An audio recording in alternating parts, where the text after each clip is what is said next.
Mexico, south America, Africa, পৃথিবীর বিভিন্ন জায়গা থেকে আনা রেয়ার থেকে rare collection cactus carefully preserve করে রাখা আছে এখানে। নার্সারিটার ভেতরে ঢুকলেই একটা আলাদা শান্তি ফিল হয়। চারিদিকে পাহাড়ি হাওয়া, পাইন ট্রি স্মেল, আর তার মাঝে হাজার হাজার ক্যাকটাস। অনেস্টলি বললে এত ধরনের ক্যাকটাস একসাথে আমি আগে কোনোদিন দেখিনি। আর এন্ট্রি টিকিট মাত্র পার হেড 20 টাকা। এত সুন্দর একটা এক্সপিরিয়েন্সের জন্য এটা সত্যি ওয়ার্থ ইট। প্রতিটা ক্যাকটাসের শেপ, কালার আর প্যাটার্ন একদম ইউনিক। কিছু কিছু ক্যাকটাস ফুল ফুটেছে, আবার কিছু কিছু দেখতে সিনেমা সাইফাই ওয়ার্ল্ডের প্ল্যানেটের মতো।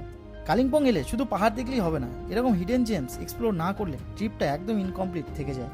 আর সত্যি বলতে এই পাইন ভিউ নার্সারি আমাদের পুরো ট্রিপের সবচেয়ে ইউনিক এক্সপিরিয়েন্সগুলোর মধ্যে একটা হয়ে রইল। আজকের কোশ্চেন অফ দ্য ডে হলো, এই প্যানিভিউ নার্সারিটা কে তৈরি করেছিলেন, যেটা আনসার ব্লগেই দেওয়া আছে।